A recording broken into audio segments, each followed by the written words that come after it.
जय हिंद दोस्तों। तो जैसा कि आप लोगों ने पिछले वीडियो में पूछा कि भाई एज रिलैक्सेशन के बारे में बताइए कि एज रिलैक्सेशन का क्या प्रावधान है एसएससी जीडी का फॉर्म भरते समय। तो उसमें सीधा सीधा लिखा हुआ है 1/1/2024 से एज काउंट किया जाएगा, जो कि एज पर 1/1/2024 को आपका 18 साल होना चाहिए। तो जनरल के लिए 23 साल है, 18 से 23 साल।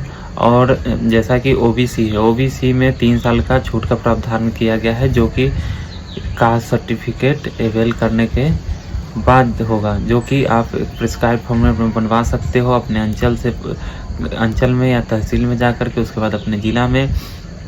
वही एक मान्य है।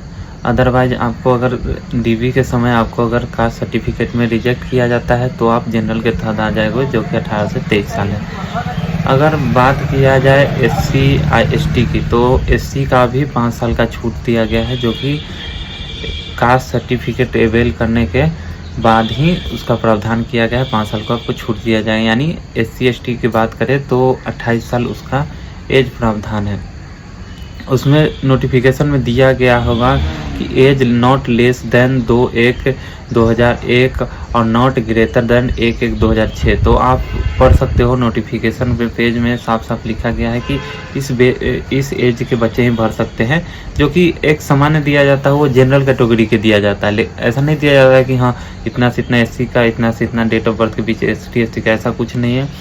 अगर आप OBC को अवेल करते हो तब आपको 3 साल का छूट दिया जाता है, अदरवाइज नहीं दिया जाता है। अगर आप SC हो, ST कैटेगरी से बिलोंग करते हो तो आपको 5 साल का एडिशनल छूट दिया जाता है एज के लिए, जो कि 28 साल तक जाता है।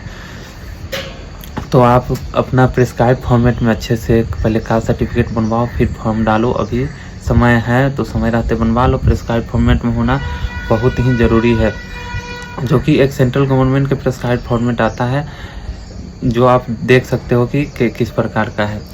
जय हिंद, मिलते हैं अगले वीडियो में।